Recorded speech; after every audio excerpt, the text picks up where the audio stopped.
Everyone, welcome back to my YouTube channel guys. This is Nitya Iyer और आज मैं लाई हूँ इको 3 के मोस्ट इंपॉर्टेंट क्वेश्चन जो एवरी ईयर एग्ज़ाम में पूछे जाते हैं और ये बार बार पूछे जाते हैं। ये क्वेश्चन जो है मैंने 2013 से उठाया है और ये 2019 तक के जितने भी प्रीवियस ईयर के क्वेश्चन पेपर वो उन सब में आए हुए हैं और ये बार बार पूछे जाने वाले इंपॉर्टेंट क्वेश्चन है। सो वीडियो को विदाउट स्किप किए एंड तक देखो और वीडियो अच्छी लगती है तो इसको लाइक करो, सब्सक्राइब करो, ज़्यादा से ज़्यादा शेयर करो।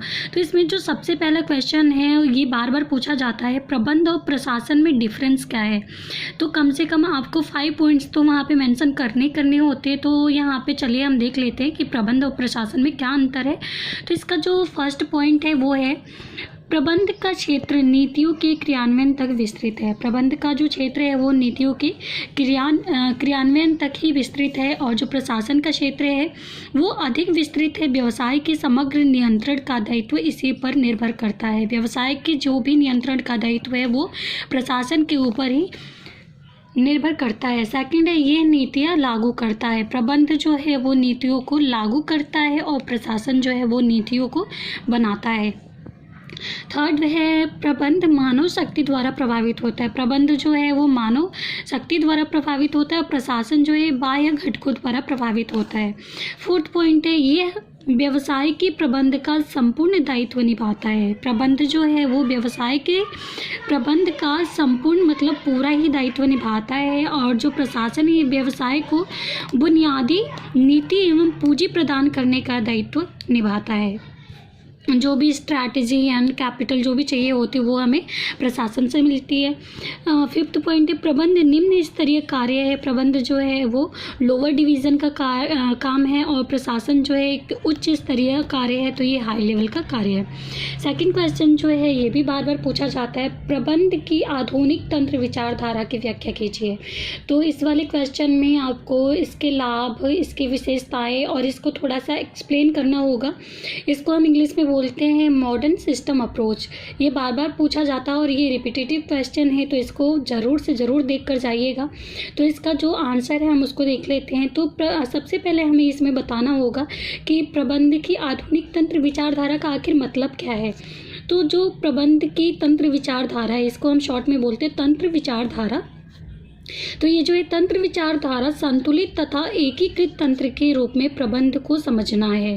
तंत्र विचारधारा क्या है? संतुलित तथा एकीकृत तंत्र के रूप में प्रबंध को समझना। अगर सरल शब्दों में हम बोले तो एक तंत्र को व्यवस्थित इकाई अथवा समग्र बनाने के लिए पारस्परिक निर्भर रहने वाले भागों को सेट कहा जा सकता है। इन भागों को उपतंत्र भी कहा जाता है। इनको हम उपतंत्र भी बोलते हैं जो आपस में एक दूसरे को प्रभावित करते हैं तथा परिवर्तित किए जाने योग्य हैं। वे पारस्परिक संबंध रखते हैं तथा पारस्परिक रूप में निर्भर रहते हैं। किसी भी उपतंत्र में आने वाले परिवर्तन का प्रभाव अन्य उपतंत्रों पर भी पड़ता है। किसी भी कार्यरत उपक्रम में मोटे रूप में 3 उपतंत्र होते हैं। मॉडर्न सिस्टम अप्रोच में कितने उपतंत्र होते हैं? 3। उसको भी हम देख लेते हैं एक बार। तो फर्स्ट है तकनीकी उपतंत्र। फर्स्ट जो है क्या है? तकनीकी उपतंत्र जो उपक्रम के सदस्यों के बीच औपचारिक संबंधों को प्रदर्शित करते हैं। तकनीकी उपतंत्र जो है वो प्रबंध के सदस्यों के बीच औपचारिक संबंधों को प्रदर्शित करते हैं। सेकंड है सामाजिक उपतंत्र। तकनीकी उपतंत्र के बाद आता है सामाजिक उपतंत्र। सामाजिक उपतंत्र जो है अनौपचारिक समूह संबंधों के माध्यम से सदस्यों को सामाजिक संतुष्टि प्रदान करते हैं। थर्ड है शक्ति उपतंत्र जो व्यक्ति तथा समूह की शक्ति अथवा प्रभाव को परिलक्षित करता है। शक्ति उपतंत्र क्या करता है? व्यक्ति तथा समूह की शक्ति अथवा प्रभाव को परिलक्षित करता है। उसके बाद आपको क्वेश्चन में विशेषताएं अगर पूछे तो ये भी बताना होगा। तो अगर नहीं भी पूछे तो आप एक्सप्लेन कर लोगे तो आपको अच्छे ही मार्क्स मिलेंगे। तो इसकी जो विशेषताएं हैं, मॉडर्न सिस्टम अप्रोच की जो विशेषताएं हैं वो है तंत्र पारस्परिक संबंधित किंतु पृथक तत्वों का एक समूह है। तंत्र क्या है? पारस्परिक संबंधित किंतु पृथक तत्वों का समूह है, अलग अलग तत्वों का समूह है। सभी तत्व एक क्रम में व्यवस्थित किए जाते हैं। सभी तंत्र जो है एक क्रम में व्यवस्थित किए जाते हैं। थर्ड पॉइंट इसमें हम मेंशन करेंगे, तत्वों के बीच पारस्परिक प्रभाव स्थापित करने के लिए उचित संप्रेषण की आवश्यकता होती है। तत्वों के बीच पारस्परिक प्रभाव स्थापित करने के लिए उचित संप्रेषण की आवश्यकता होती है। फोर्थ, इस पारस्परिक निर्भरता से सामान्य लक्ष्य भी प्राप्त होना चाहिए। ये जो पारस्परिक निर्भरता इसमें बनी रहती है उससे हमें क्या, सामान्य लक्ष्य की प्राप्ति भी होनी चाहिए। उसके बाद इसका जो लाभ है, लाभ भी देख लेते हैं। तो लाभ में ये संगठनात्मक प्रयासों का एकीकृत केंद्र बिंदु प्रदान करता है। सेकंड है, ये प्रबंधकों के उपक्रम को समग्र रूप में देखने का अवसर प्रदान करता है। समग्र रूप में उपक्रम अपने विभिन्न भागों के योग से भी बड़ा होता है। थर्ड पॉइंट है इसमें, यह विचारधारा संगठन को एक खुला तंत्र मानकर चलती है। मॉडर्न सिस्टम अप्रोच क्या मानकर चलती है, संगठन को एक खुला तंत्र मानकर चलती है।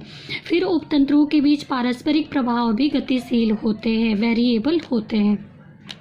तो ये है हमारा मॉडर्न सिस्टम अप्रोच का आंसर। अगर आपसे ये पूछता है कि प्रबंध के आधुनिक तंत्र विचारधारा को एक्सप्लेन कीजिए, तो आप इन आंसर को इजीली लिख सकते हैं और अपने मार्क्स को गेन कर सकते हैं। और प्रबंध और प्रशासन में जो डिफरेंस है ये बहुत ही ईजी है, तो आप इसको एक बार देख लेना। बाकी अगर आपको इस पे और वीडियो चाहिए तो मैं आपको बना कर दे सकती हूँ, आप मुझे कमेंट बॉक्स में ज़रूर बताना। उसके बाद चलिए, तब तक के लिए धन्यवाद।